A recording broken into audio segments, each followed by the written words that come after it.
What is up, everybody? This is King Kong 100, and today we will be covering the new Skull Island anime that was recently just released on Netflix. Now, this show is about 8 episodes long and roughly 20 minutes per episode, which amounts to almost 3 hours of new Monsterverse content. So this could almost be like an entirely new Monsterverse film in and of itself, which is funny because it does kind of feel like the film we should have gotten before Godzilla vs. Kong. But I love the episodic format, and I've actually been meaning to make another video in regards to what medium would fit the Monsterverse better. But we're here to discuss the actual show, Skull Island. Did it amount to our expectations? Was it a good show? Were the characters interesting? Did it do Kong justice? My opinions on this show may shock many of you who may have saw my last video, but without further ado, let's get right into it. Now, I should mention this show literally just came out like 2 or 3 days ago as of writing the script, so my opinion in like the far future may not be the same as they are currently. With that said, I honestly love this show. It was just really cool. And the best part about the show for me are the characters. I feel like these characters are hands down the most likable and well written in the Monsterverse yet, right next to the characters in Kingdom Kong. I also really enjoyed the dialogue, as a lot of the things that Charlie and Mike would say to each other felt like something I genuinely say to my friends in real life. Something about like all the voice actors' deliveries were just incredibly real. It didn't feel like film dialogue all that much. Another thing I enjoyed was the humor. Aside from a line or two from GVK or Kong Skull Island, I don't think I've ever had a genuine laugh from the Monsterverse up to this point. And a lot of the humor in the show sparked some laughs from me that were genuine, so that's a plus. What is that? It's coffee? It's terrible. Is my coffee terrible? You make great coffee. Great characters, great dialogue, and great humor. I will say, Annie did somewhat act like a Mary Sue with zero flaws. Like, they did take the whole women empowerment thing a bit too far. And that's no dig on the character. I think she's great, and there's a lot of room for improvement.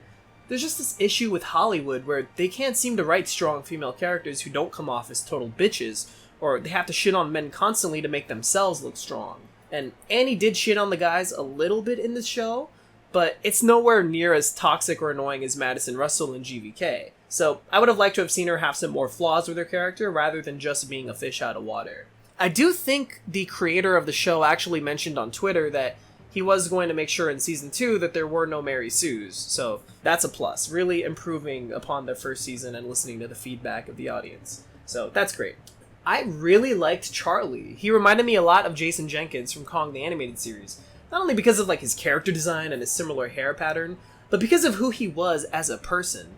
And the friendship between him and Mike is amazing. I love that they don't really have issues with each other. It's a nice change of pace from every cliche we get in Hollywood and TV shows.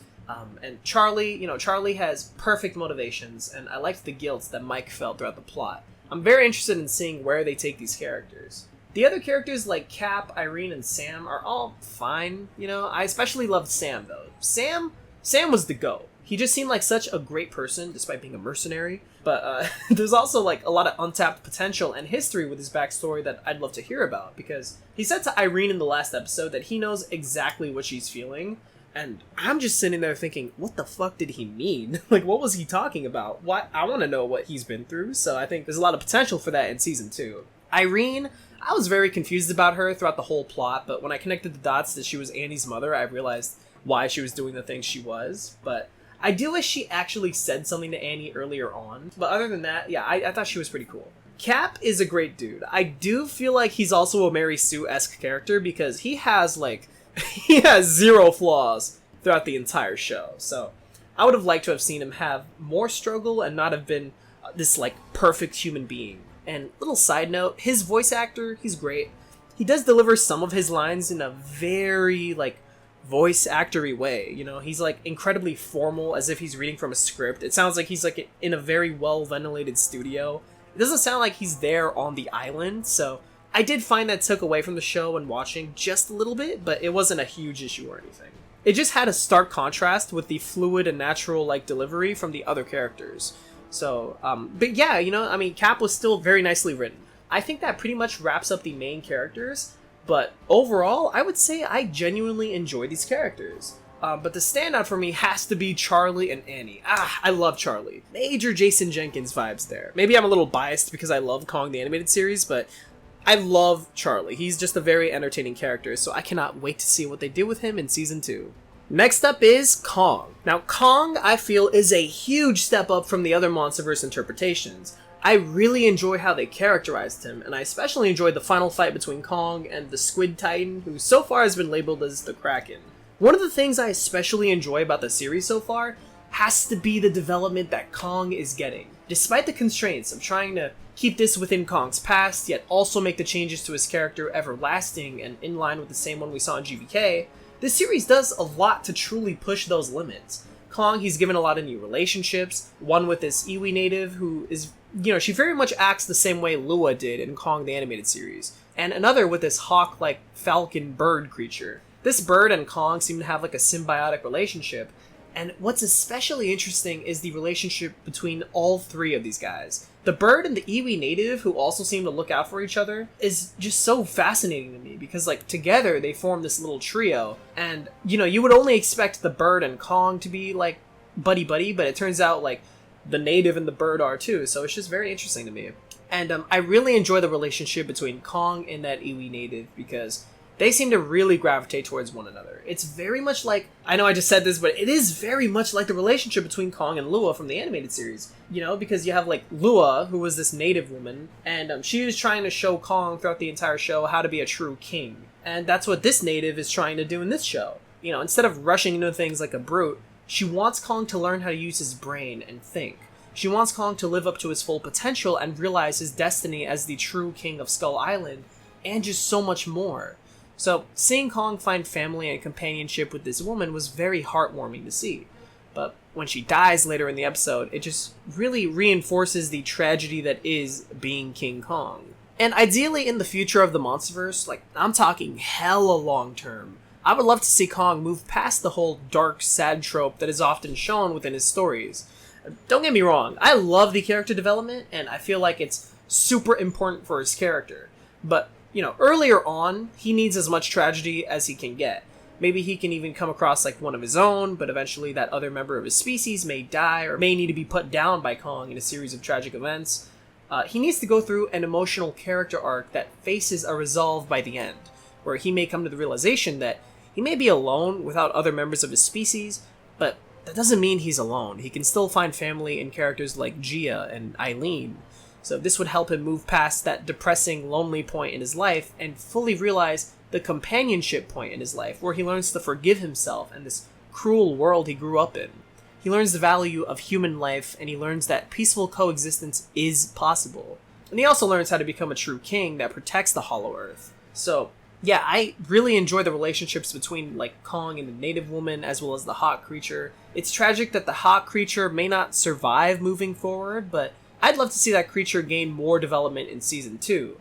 When the native woman dies, it's a little side note, but I really love how Kong puts his hand onto his head. It was really subtle, but it just made me love this show so much more. It was a very powerful image. I mean, everything from like the framing of that shot with Kong like in the distance and the void that's now left, it was just really saddening, but in like a character developing way. Kong ended up burying the woman, which was just so humanizing for him. You wouldn't expect a monster to be shown burying a human, but I think if it were explained that Kong picked up this act of burying from seeing humans bury their dead, I would believe it a whole lot more, since we also know he picked up sign language from seeing Eileen and Gia without ever actually participating in it. But seeing her be buried on the tallest mountain of the island was very melancholic. Seeing Kong roar in anger at the squid monster was very cool, but I would have expected him to be so angry that he'd just go into the water and fight the monster right then and there. But I don't know, I guess he was too sad to really do anything. That was still cool to see. Another great addition to this island is the temples and ruins. Kong Skull Island never really explored the idea of there being massive temples and ruins like 2005 and 1933's islands had. And we do know a lot of the concept art for Kong Skull Island showed him standing amongst temple ruins. And we also see them in Kingdom Kong, and I'm glad that aspect of Kong's mythos are being reintroduced. But one thing I'm a bit confused about is this massive chasm underneath Kong's temple. What is that? Is that like a Hollow Earth pocket or something? Annie kind of like alluded to that, but I was really confused as to what it was. Like, is it like just a pocket, or is it a straight up entrance to the Hollow Earth? I remember Kingdom Kong saying there's only like one entry point on Skull Island or something like that, but I could be wrong. That chasm though, it's very interesting. I hope to see Season 2 follow up on that. Now let's talk about the Kraken. I love this monster. I'll admit, at first I was very like underwhelmed by it when hearing about it and like only seeing the tentacles.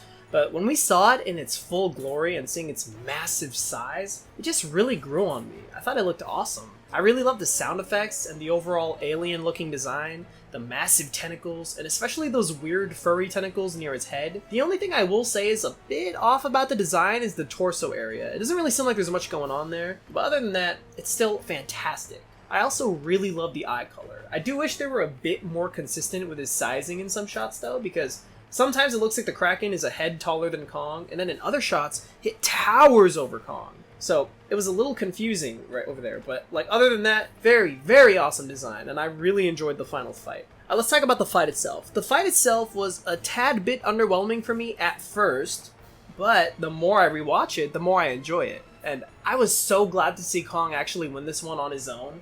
Like, that's been a big thing for me in the Monsterverse for Kong and for Godzilla, but it really got bad for Kong by GVK, where he gets saved like 7-8 times or something like that. So that was really exciting to see. Seeing him go fucking ham on that corpse at the end was really cool, and when he tore the entire creature in half, I was like, what the fuck? That's insane. It reminded me a lot of the Boom Comics Kong, which did like the same thing to a much larger monster, but yeah, it was crazy. I will say I was a bit let down by the ending, as I would have liked for at least a little bit of closure for the characters like Charlie and Mike and Annie, but looks like that's where Season 2 is going to lead, so I'm not entirely upset about that. I think it's fine. I do hope Season 2 is at least like in development and is past the writing stage. I did see Brian Duffield say on Twitter that there's gonna be like 4 or 5 Titan fights for Kong, so that is very good news.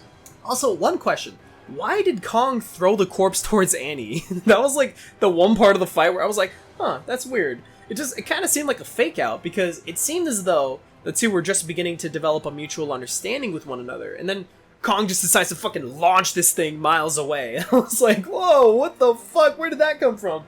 So I'm wondering if now Kong is going to develop this hatred for Annie, and that would be really cool to see. I'm very curious as to seeing like how they'd go about that. I really liked how Kong became the villain for a little bit during the last episode, and I just cannot wait for Season 2. Again, why he threw that corpse, I have no idea. It just seemed a bit stupid, considering it looked like he was about to create, like, a small-scale tsunami. At first, I was like, wait, is he, like, tossing the squid, like, towards the island for, like, the creatures to eat or something? I don't know, but it seemed like he did that out of anger towards Annie, but I can't wait to see them follow up on that. Now here I'm just going to discuss other minor thoughts about the show I had when watching it. One of my only gripes is that we didn't really get to see Kong that much until the end, and the Titans they picked out for him were pretty underwhelming. I mean, at least the chameleons were. Now, I get Kong was younger and he's still learning the ropes, it's just that I think it's better for him to fight Titans like the Kraken, and I'm surprised the chameleons put up such a good fight, but again, hopefully in Season 2 we do get to see Kong fight more Titans that are as large as he is and larger, because again, Duffield did say that is what we're getting in Season 2, at least 4 to 5 different fights, so fingers crossed, hopefully he holds his word on that, because that is a very exciting prospect of Season 2 for me. I wonder what happens to the necklace though that they used to lure him in. It's just like, we never really see that again in the Monsterverse, so I hope Season 2 is definitely gonna have to follow up on that. And I do wish the final fight was a bit more entertaining and longer, but I thought it was really cool still. And I do have to say though, that Kong design is fucking atrocious. That's my only real gripe with the entire show, is how bad the Kong design looks. It just does not look or feel like Monsterverse Kong. I don't know what it is about this anime Kong, but aside from how badly he's designed, he just doesn't act like Monsterverse Kong. I mean, there are moments that I love, of course, but then there are just moments where he acts way too human, like when he does bury the native woman. I just wouldn't expect Monsterverse Kong to do something like that. It seems like they took his humanization with GVK and multiplied it tenfold. Now, that idea in and of itself is not that big of a deal, especially after wanting this Kong to be more like the animated series Kong. I have no problem with that. I just think he needs more moments like that where he gains development and intelligence to justify the changes to his character. And most importantly, he needs to act like this in the New Empire for these new moments to make sense.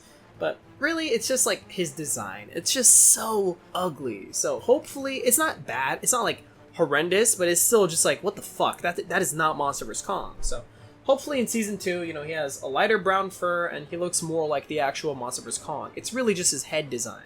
Speaking of designs, I am so sorry, but Dog is fucking disgusting. I don't know why they went with this design, but throughout the entire show, I just couldn't help but think, God, this thing is an abomination. I literally thought I was staring at myself for a sec. It was just so fucking ugly. I hate his underbite. I would have loved for this thing to look more like a werewolf or something. Love the idea of the creature and the role it plays throughout the show. In fact, if you saw one of my crowning jewels of the channel, which I consider to be my GVK rewrite, I characterized Kong to be a lot like Dog. I had Kong act, with Nathan Lynn the same way Dog acts with Charlie, where the two don't like each other, but they gradually just grow on one another. Dog is great, it's just his design I don't like. It's so fucking atrocious. The pacing on the show is a bit weird, but it's not awful or anything. I really love the character dialogue and the action scenes. Again, really cool monster as well. It's like another Monsterverse film because it comes to a total of 3 hours. And to be honest, I think a lot of this is better than Kong Skull Island, except for the fact that we don't see Kong all that much. His fight at the end in episode 7 being entirely Kong-centric definitely makes up for it though, in my opinion. When the crocodile jumps off the waterfall, that shit had me dying. I was like, bro, he just T-posing and shit and he flies off. But yeah, last thing I do want to bring up for this section of the video is a very, very minor issue I had with the show. But there are moments where the animation suddenly turns 3D and they combine the 2D elements with the 3D elements. And that's fine. There are ways to combine both mediums and get a good result. But for some reason, they forget to match the frame rate of the 3D elements with the 2D elements. So it ends up looking very awkward. The background 3D elements look buttery smooth, and then the foreground 2D elements are often at a lower frame rate. It's like your Walmart version of Spider-Verse animation, since they mess with frame rates a lot, animating Miles at 12 FPS and Peter at 24 FPS, just to represent their differing skill levels. Seeing them not really match with the frame rates took a lot out of the show for me. I mean, not a lot, it took me a tad out, but that's probably because I'm an animation nerd going to film school for this particular field, so it's not a big problem at all. In fact, it's very, very, very minor. But I do think it's worth a mention, though. I do hope in Season 2, at least try to, match the 3D element frame rate with the 2D element frame rate, so that it looks natural, because I guarantee it'll make the entire scenes feel more in tune with one another. Alright, now I just want to talk about Kong's height for a sec, and this is for all, my Monsterverse mega nerds out there. So Charlie estimates this Kong to be 100 feet tall, when clearly in the timeline he's about 200 feet tall by birth of Kong, which is a story that takes place 2 years after this show. So unless they clarify in Season 2 that Kong is 200 feet tall, the only other reason I could think of for Kong being 100 feet tall would be because of that reason Arvid Nelson gave as to why Kong was so small in Birth of Kong. His reasoning was that the Kong species is able to grow and adapt according to the size of its available predatory range. Arvid's words were that he grows in size and power proportionately to his environment. So, to my understanding, if Kong is 100 feet tall still in this show, it's because of the Kraken being a titan within Kong's predatory range that needs to be killed in order for Kong to continue his growth. So, in theory, after this show, Kong suddenly sprouts to 200 feet in height for the events of Birth of Kong in 1995. From 1995 to 2021, Kong has time to gradually grow, but his growth spurt before would be really weird since it would have happened in less than 2 years. So maybe there's another Titan on the island Kong defeated between 1995 and 2021, which would allow for him to suddenly sprout from 200 feet to 337 feet. But if not, then him growing gradually could be a simple answer, as he definitely grew gradually before Kong Skull Island. Either way, I'm hoping Kong was 200 feet in the show, but if he was 100 still and suddenly burst to 200, I'd be fine with that too. It's just a bit more unrealistic to me, but it's not impossible. I did tweet the creator, and hopefully I do get a response soon, and I will update you guys in the comments as well. But yeah, his sizing, it's a bit all over the place at the moment, and I do think we need some clarification. But other than that, it's not too big of a deal. Lastly, I want to discuss my most recent video. Do I still stand by my opinions on the show? If you didn't catch it, the one thing I was very worried about in that video was the fact that this show takes place in the past. I was worried because I feel like a lot of this show isn't going to matter. Best case, it's a harmless 8-episode a season show letting us spend more time with Kong on Skull Island, with dope characters and fun monster battles. And luckily, that turned out to be true. But my worry was that this was all just wasted manpower. We know the fate of the island in GVK. We know Kong gets even bigger. We know he ends up in the Hollow Earth, which is an infinitely cooler location than Skull Island. So why did they make this show? I wasn't trying to ruffle any feathers, but I do think that was a very good point. So, do I stand by that opinion? Yes. I do think this show, in terms of the lore we know, is a bit of a waste of time. I would have loved for this show to have been tweaked so that we get to spend time with Kong during the last few days of the Great Awakening, and I talk about it more in that last video as to like what kind of show I would have preferred, but my main problem with the Monsterverse in general, not with this show, is that they keep going back in time or forward in time. We can never really stay in one era without insane time jumps, which annoys me because I would love to spend more time with the characters in one era.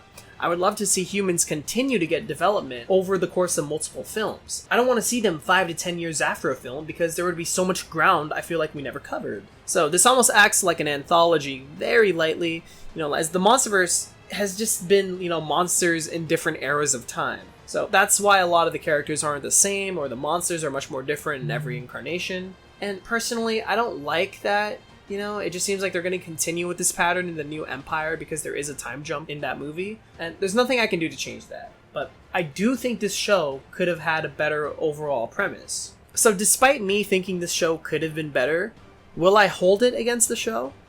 Absolutely not. You know why? Because the characters were fucking great. The fights were amazing. I loved the Kong action. I loved the final monster. They emotionally developed our main monster lead, Kong. The humans were genuinely enjoyable. They tied in human and monster interaction a lot better like Godzilla the series and Kong the animated series did. Did I mention how good the monster action was?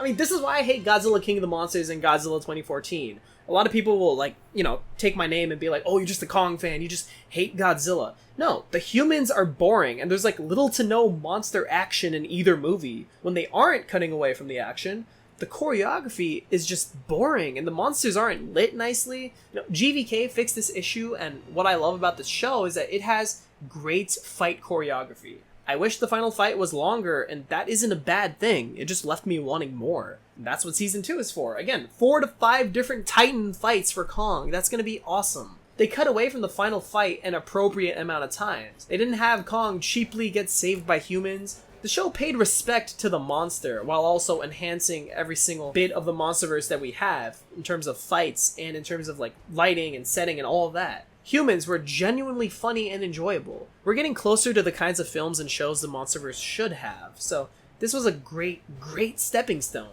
Did I have minor, small issues with the show? Of course. Does that change my overall feeling for the show? Not a chance. I love this show. In terms of ratings, I would give it an 8 out of 10. It was fantastic. Brian Duffield and everyone involved with this show truly made something amazing, and they should all feel incredibly proud of themselves. If any of you guys on the team are watching this, I doubt it, but in the smallest chance that you are, take a long rest, because you've earned it. And when you're done, you get back to it and make an incredible Season 2, because you guys are going to kill it. So, thank you guys for doing Kong justice, and for us fans, let's just hope that more Monsterverse media gives us this kind of quality, and hopefully, Kong and Godzilla can both earn a ton more character development. With how long they've been around and how much untapped potential there is in this series, I think both big guys definitely deserve it. And thank you guys so much for watching. I greatly appreciate the support. I have many videos planned, but right now I'm spending the rest of July on a major 3D animation, and then by August I want to try and fully finish Godzilla vs. Scylla, plus a bunch of smaller 3D animated shots to update my portfolio pieces for work. I got bills to pay, so the discussion videos may be put on hold for a little while. They won't completely stop, but they just won't be that frequent unless something major drops like this show did or the GXK teaser. Many ideas in the works, though. I'll keep everyone updated on the 3D stuff, though, since that I really want to improve by the time summer ends, so that when I begin the Godzilla vs. Kong Hollow Earth battle project with my team, it'll look as great as it can. And again, we're rendering all of that in Blender, no more of that Unreal Engine crap that just looked awful. I want to use volumetrics, I want to use Embergen, I want to use high-res models. We're going to aim for quality no matter what, so I cannot wait to get a move on with all that. And thank you all for your support. I hope to see you guys in the next one. Thanks for watching. This is King Kong 9100 signing out. And until next time, bye-bye.